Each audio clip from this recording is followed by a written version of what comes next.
Hello, welcome to the 12th edition of the Musicians Weekly. Today I speak a little bit about the essence of what I learned with Sergiu Celibidache, who was, for me, the great musician of his time and far beyond his time. So Celibidache, who was born in 1912 in Roman, in the Moldavian part of Romania, but still today Romanian, and who died in 1996 near Paris at his final place in Neuville-sur-Essonne. He was not only an incredible musician, but he was a person who really brought a new perspective to music in general. And it was not, of course, not only his initiative to go there, because his main teacher was Heinz Thyssen, a great German composer of expressionism, born in 1887 in East Prussia and died in 1971 in Berlin. And Thyssen was always searching, like many people at the time, of free tonality, and Thyssen stayed free tonality. He never went into dodecaphony.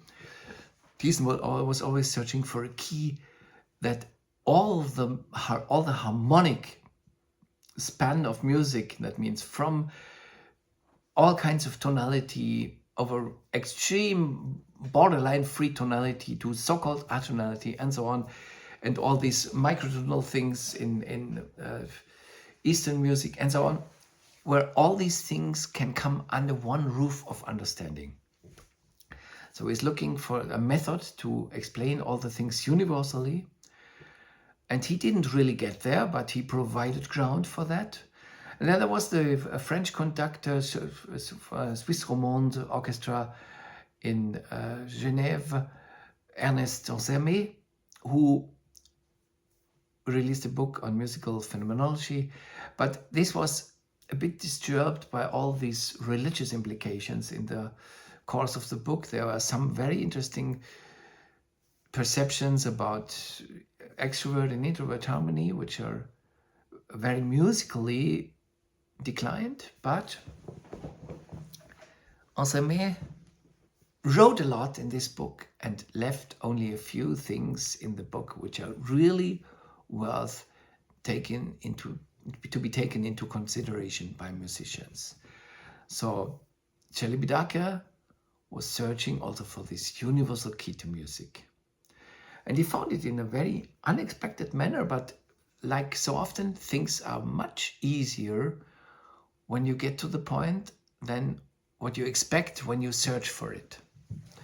And so in this case, it is a very simple thing. Harmony, our perception of harmony, depends on the so-called overtone series. It's very simple. With every tone we play, when the tone, there's an impact, the tone comes, and when the tone leaves, it leaves on the way of producing its overtones in whole numbers of proportion.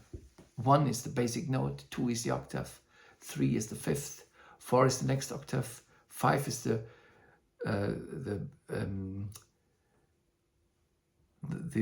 major third, 6 is again the fifth, 7 is a kind of sept, 8 is the next octave, 9 is the major second, 10 is again the major third, and so on.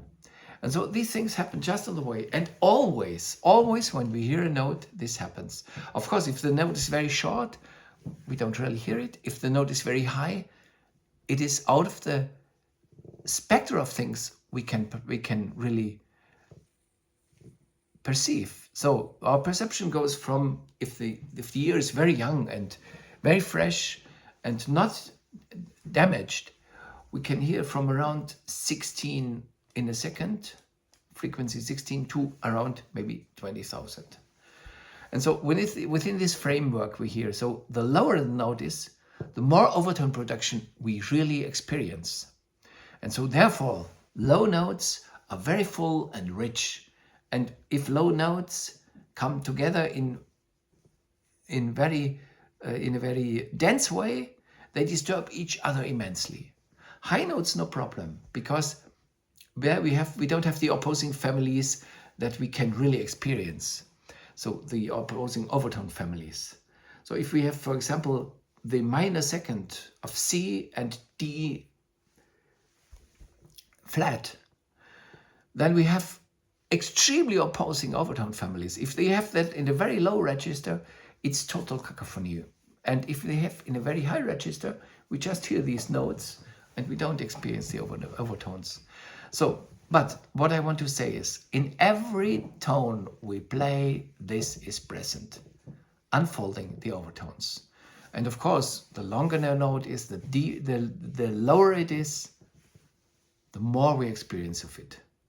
And that gives us the basics of proportion, of harmony, so the first three tones that are really new, because octave is always the same.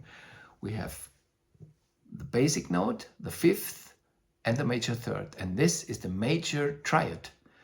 It's the most used chord in polyphony at all.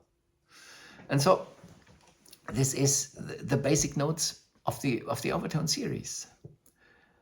And then all this helps us to get clear orientation in space and to get a clear idea of what sounds well and what sounds more disturbing. So that is one thing, and that has been examined by many theorists. But then there comes another thing, and this was what Celibidache really explored and found out and proved over repeated experience in the class where I was also sitting for many years. I have been there with him for 16 years, not all the time with the same intensity. In the later years I had also some other work to do and so on, but still I stayed from 1981 autumn until summer 1996 when he died. And so we had a lot of exercises with these things. So the other thing that I spoke now about the spatial dimension of overtones, but we also have the dimension in time of overtones. And that's simply another thing. That means always when we hear the basic note, all of the overtones come later. So the octave comes after the basic note. Then comes the fifth octave again, then the major third, fifth again, and so on. So this gives a direction in time. And it's very interesting. Without the dimension of time, our emotional world is unimaginable. It is mainly the dimension of time that that provides us with emotional world. The world of feelings is dependent on the past and the future, and being amid past and future in the presence. And so all our feelings of grief, of hope, are oriented in time, of joy, of sorrow. Everything is oriented in time and has its relating points in the past or also in the future. Hope is oriented to future. Joy is normally, in pure sense, also oriented to future, but grief and anger and sorrow, depression are oriented to past. And that's very interesting that now with the intervals, the fifth upward, the major third upward, they are intervals of extrovert nature. And it is very logical because also the major second upward, also the major seventh upward, the major sixth upward, they are all related outward, extrovert. And now we have the other direction, which is not experienceable in the overtone series. So that is the mirror of it. And these are the intervals related downward, and they are introvert. The fifth downward, which is the same as the fourth upward. Then the minor seventh downward, which is the same as the major second upward. Then the minor third downward, which is the same as the major sixth upward, and the minor sixth downward, which is the same as major third upward, and minor second downward is the same as the major major seventh upward. That's very interesting. So, I mean, downward, of course, it's the major seventh downward, which is the minor second, which we reach. And this is very introvert. It's the most introvert, by the way. So if we go upward, we can show all these things. We have the intervals that are extrovert, which is the major second, the major third, the fifth, the major sixth, the major seventh. And the intervals that are reaching the opposite direction, downward, are upward, minor second, minor third, fourth, minor sixth, minor seventh. And then one interval is over, which is the tritone, or it is the diminished fifth or the augmented fourth. And this is in the same distance in both directions. And therefore it is not clear whether it is extrovert or introvert. But what is very important, that when we now work with intervals and we sensitivize ourselves to these aspects, of course, we cannot say how it is to be played because the interval is introvert or extrovert. That's not the point. But it strengthens our sense for where we are in the tonal space.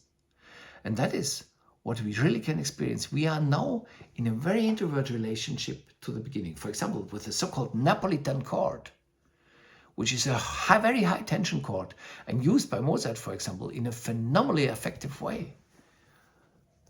For many people, it's not so easy to say, is it an extrovert relation or an introvert? It is definitely a very, very sharp introvert relation, a very high tension, dissonant introvert relation. So that is very important to understand all the tonal relations.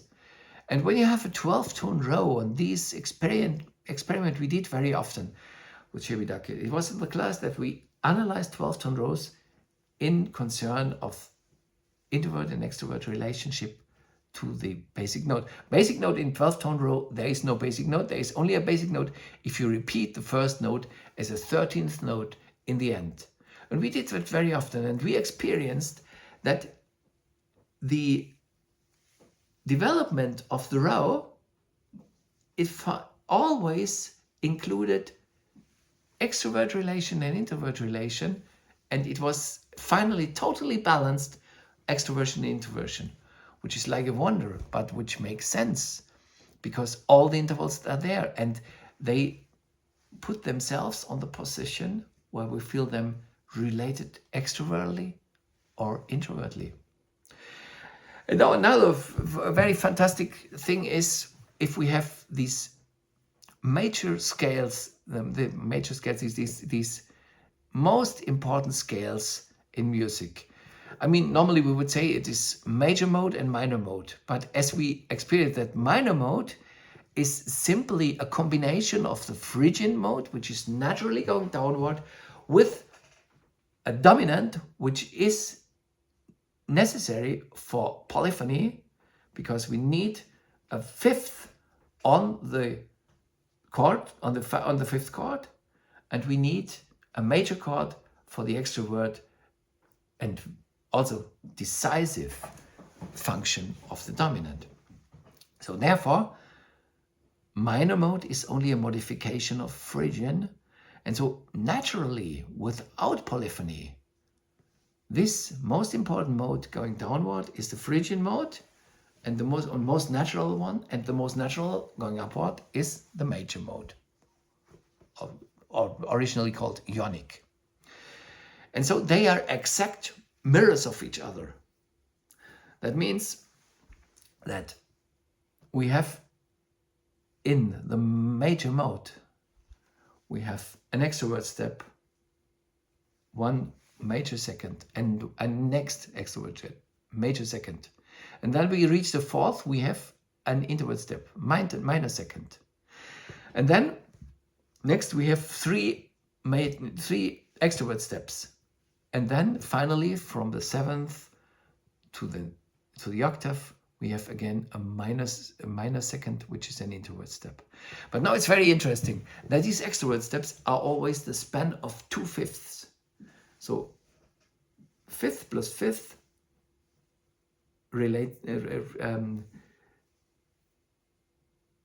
fifth plus fifth is major second.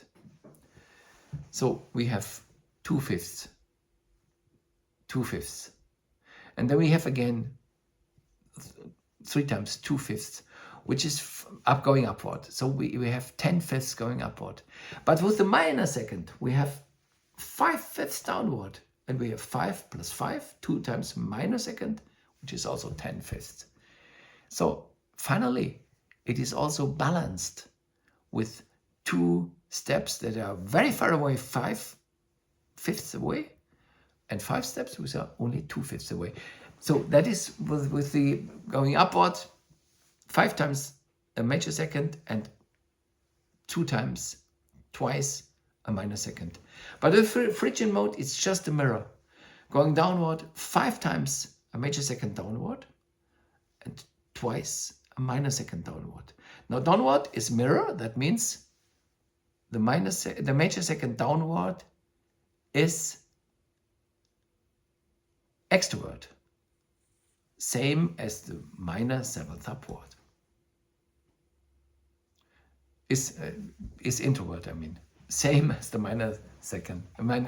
The major second downward is same as minor 7th upward, introvert. So this is 5 times. But in between, we have twice a minor second downward, which is the same as a major 7th upward. And this is 5/5 extrovert. So we have again the same. 2/5, 5 times is 10 introvert. But 5/5 twice is also 10 extrovert.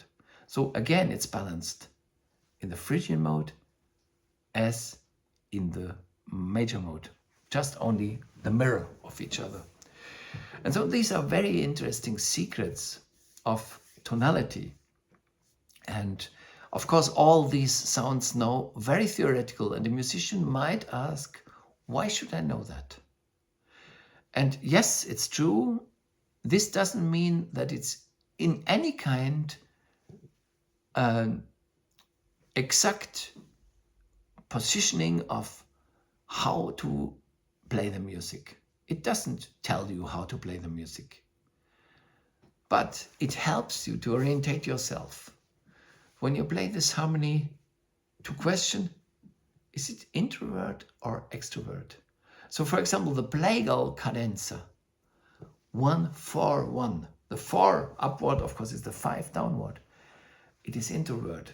And so it is a completely different statement from the dominant cadenza, which is 1-5-1, which is very clearly dominant, positioning itself against the tonic, and then having this release, very extrovert statement.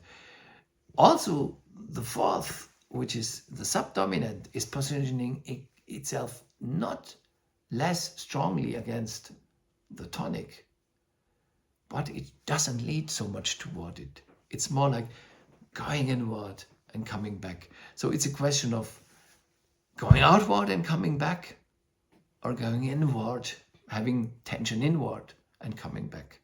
And now we have to find out these both tensions, inward and outward tension, in interrelation through all the music.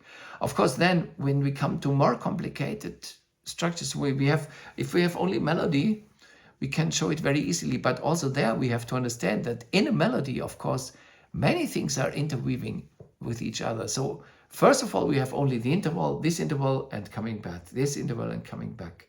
Then we experience it in a very clear way. Extrovert, coming back. Introvert, coming back. But if we start with then 3, 4, 5, 6 notes, of course, then things are in interrelation and become much more complicated. But of course, if you, for example, study Schenker or Ernst Kurt, then you know there are stations that are of more impact harmonically than other notes. And so, yeah, then you have to find out what is decisive. And of course, all these things demand a lot of experience and of work. And very often, naturally gifted musicians, they already do it, which is very beautiful, very fine. In a time where we didn't have this kind of atonal music, there was much more natural musicality in the sense of harmony. But since we have atonality, we very much lost this sense. And this is also why Celibidache said that now we need musical phenomenology more than ever. It was not needed for Johann Sebastian Bach. It was not needed for Mozart, for Schubert, for Beethoven, for Bruckner, for Chopin. It was not needed at that time. But today we need it because we have so many elements that go against our natural musical feeling, our natural musical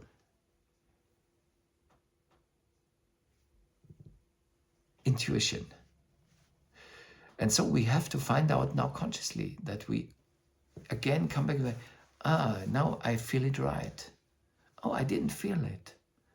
That is very important, that we become clearer and clearer about that, and then expanding it on the large architecture of a piece, and then understanding, but not understanding intellectually, understanding with how we feel it, how we experience it, how it is interrelated, and where we are in the whole piece.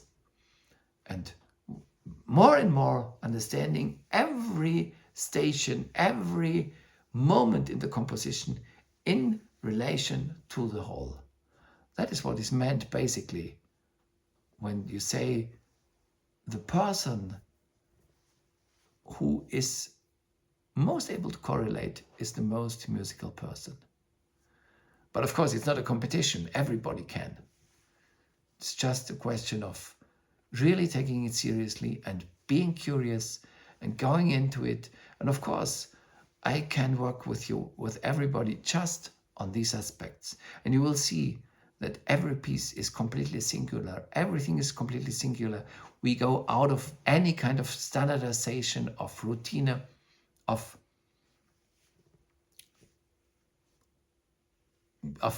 convention of time, and find the individual uniqueness, singularity of every piece that is really composed in the finest manner.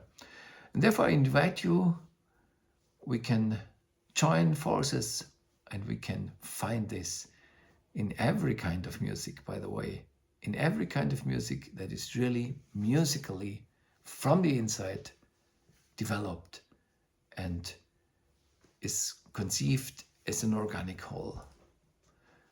So much for today about the nature of the intervals and therefore the nature of harmony as a continuum in music and on what it is based. All the best.